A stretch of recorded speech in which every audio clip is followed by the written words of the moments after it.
Vamos a hablar del mundo. Ariel, ¿cómo estás? Bienvenido a Noticiero Regional Cooperativo. ¿Qué tal, Ariel? ¿Qué tal? Buenos días. Bien, Bueno, tema importante sí. el de hoy, ¿sí? Leyenda negra de la conquista, y Ariel nos dice, España y el Vaticano deben pedir perdón todo lo que generó AMLO en sus declaraciones. Bueno, usted dirá, como economista e historiador. Sí, efectivamente, el 12 de octubre obviamente se conmemoró, se festejó, se califica de diferentes maneras el día en que Colón descubrió América, el 12 de octubre. Obviamente que depende de los países, de las culturas, se habla de conquista, de sometimiento, del Día de la Raza, en fin, hay una polémica que dura desde hace muchísimos años y está allí pendiente. Pero lo significativo de estos días fue que el presidente de México, López Obrador, públicamente dijo que la corona española tiene que pedir perdón por los desmanes, los saqueos, las matanzas que, según él, ha provocado o provocó el imperio español allí en el momento de la conquista entre 1492 y el 1780, 1800. Esos 300 años en que España tuvo su reino ampliado hacia lo que es América Latina. Entonces dijo que tiene que pedir perdón y que el Vaticano también tiene que pedir perdón, sobre todo a las comunidades indígenas. Entonces allí se destapó una enorme discusión internacional, un debate, en primer lugar por saber si aquella conquista fue tan sanguinaria como algunos historiadores o una parte de los historiadores oficiales dicen y repiten desde hace 100 años más o menos, que seguramente usted lo estudió y lo leyó en la escuela, de que la conquista española fue terriblemente sanguinaria, que hizo un desmán con los indígenas, que fue un desastre, que todo mal con España. Eso muchos historiadores recientes, descubrimientos y estudios que se han hecho, han demostrado que las cosas no fueron tan así, más allá de que efectivamente, y más en aquella época, estamos hablando de hace 500 años atrás, el mundo vivía bajo otros valores y otros criterios. Pero en fin, eso dio lugar a lo que hoy en día se llama la leyenda negra, es decir, condenar a España, condenar a la cristiandad, sobre todo de la época, de las peores cosas de la humanidad.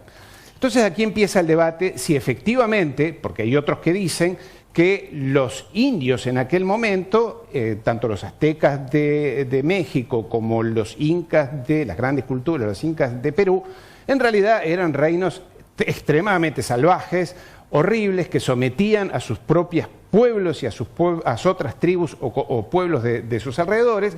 Por ejemplo, en el caso de los aztecas está demostrado que los aztecas eran caníbales, que mataban, hacían guerras, capturaban a sus enemigos, pero no para esclavizarnos, sino para sacrificarlos en sus templos y para comérselos, porque eran caníbales, eran antropófagos, les gustaba comer comida humana. Entonces se sabe, y este es un dato que ya está establecido, que los aztecas más o menos capturaban y sacrificaban unos 100.000 personas por año, entre niños, adultos y demás, y se los comían. Es más, que había incluso una estratificación entre qué comía según cada clase social. Los más pobres comían las vísceras de los humanos y los más ricos los muslos y demás, que eran las partes más sabrosas. Cosas horribles, discúlpeme que hable de esto tan macabro, pero esto forma parte del debate. Entonces hay quienes dicen que España trajo cultura, trajo desarrollo, trajo comunidad, los jesuitas y demás.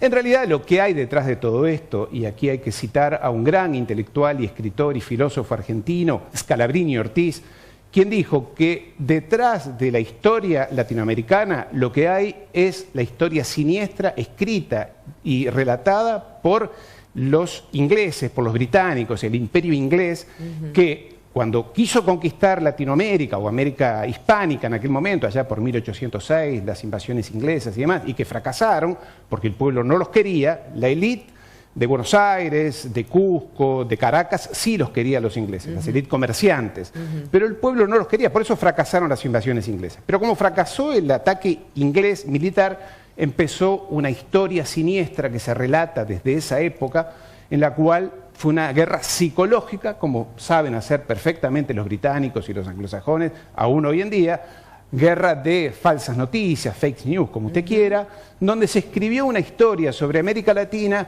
en la cual los españoles eran lo peor de la historia, los más sanguinarios.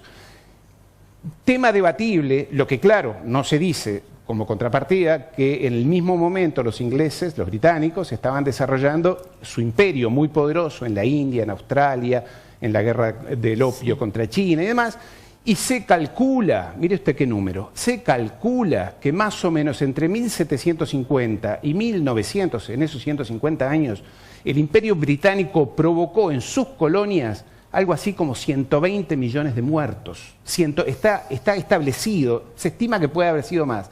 120 millones de muertos a través de sus guerras, hambrunas provocadas, intencionadas, como las que se hicieron en la India allá por 1848, provocadas. Entonces, los británicos, que son muy astutos, y esto queda demostrado, en hacer relatos, que incluso, y esto es lo curioso, compraron algunos de los patriotas latinoamericanos. Bolívar, San Martín, O'Higgins, Fernando de Miranda, el gran venezolano, Hidalgo en México. Los patriotas de la época compraron ese relato y es más, fueron a Londres, casi todos, a pedir que hubiera invasión británica a América Latina. Claro. Curiosamente, y con esto termino esta parte, el único que se opuso, el único patriota que se opuso a todo esto fue Artigas, que casualmente no era masón, digámoslo, porque en esto también influyó, la masonería era muy importante, era el arma intelectual de Inglaterra en América Latina. Entonces, Inglaterra lo que buscaba era libre cambio, destruir las industrias que había, porque había muchas industrias poderosas aquí, había mucha educación, mucho saber, los españoles dejaron universidades, dejaron cientos de hospitales, cientos de universidades, se educaba a los chicos, se educaba a la población, se protegía a los aborígenes, más allá de todo esto que ya sabemos que ocurrió, la extracción de oro y de plata y demás, cosa que no hicieron los británicos, no hicieron los ingleses, no hicieron los holandeses, ni siquiera en África. Yo viví en África 5 años, hasta hace poco, y le puedo asegurar que aún hoy quedan vestigios del terrible colonialismo europeo, pero bueno, España se ha comido, se ha ligado todas estas críticas que muchos han repetido y siguen repitiendo. Esto tiene que ver, Ariel, con esta revisión de la historia para reivindicar algunas cuestiones que no se contaron como se debían contar. Contame un poquito en torno a eso. Sí, claro. Hay muchos colegas, amigos que están haciendo investigaciones, que han hecho investigaciones muy importantes. Concretamente, ahora lo veremos, Marcelo Gullo, un gran historiador, enorme historiador argentino, que ha escrito un libro que le recomiendo, lo vamos a poner en pantalla, que se llama Madre Patria, una gran historiadora española que se llama Elvira Roca, que están reviendo esto y que están recontando la historia, porque le puedo asegurar que nos han mentido, que han exagerado, que han tratado de demonizar a España. Y con esto, una vez más, no estamos defendiendo a unos buenos y otros malos, estamos poniendo en relatividad, en un contexto donde las cosas no eran como nos la contaron. Por ejemplo, el gran opositor a España y hombre que amó a Inglaterra y la cultura inglesa fue Sarmiento en Argentina, que más trajo maestras, las famosas maestras norteamericanas a Argentina. En fin, hay un debate, créame que hay un debate en torno a esa historia que Latinoamérica tiene que rever, y sobre todo en momentos como los actuales, donde hay un resurgimiento de los movimientos indigenistas. Por ejemplo, se está hablando incluso de, en Chile, los movimientos mapuches que quieren hasta independizarse, en Colombia, en Venezuela, en todos lados hay un resurgimiento. Y mire usted qué casualidad. Todas esas organizaciones que de indígenas tienen bastante poco en realidad de auténtico, todas son financiadas desde Londres. Hoy en día, es más, van a Londres a estudiar, a aprender, les dan cursos y talleres de comunicación, los financian, concretamente el gran amigo, el que siempre aparece, Soros y la Open Society, sigue financiando estos movimientos, que lo que buscan es dividir aún más a Latinoamérica, fraccionarla, dividir los países. Recuerde que Inglaterra fue la que inventó el Uruguay. El Uruguay no quería independizarse de las provincias unidas. Artigas no quería ser independiente y fue Lord Ponsonby, un gran lord inglés, el que provocó la división, la creación del Estado del Uruguay, el país Uruguay, que hoy evidentemente ya está dividido, pero en aquel momento Artigas luchó hasta sus últimas alientos para evitar el fraccionamiento del territorio. Hoy en día vuelve a surgir esta cosa de dividir, de fraccionar, de separar, porque separados nos gobiernan mejor y nos reinan mejor.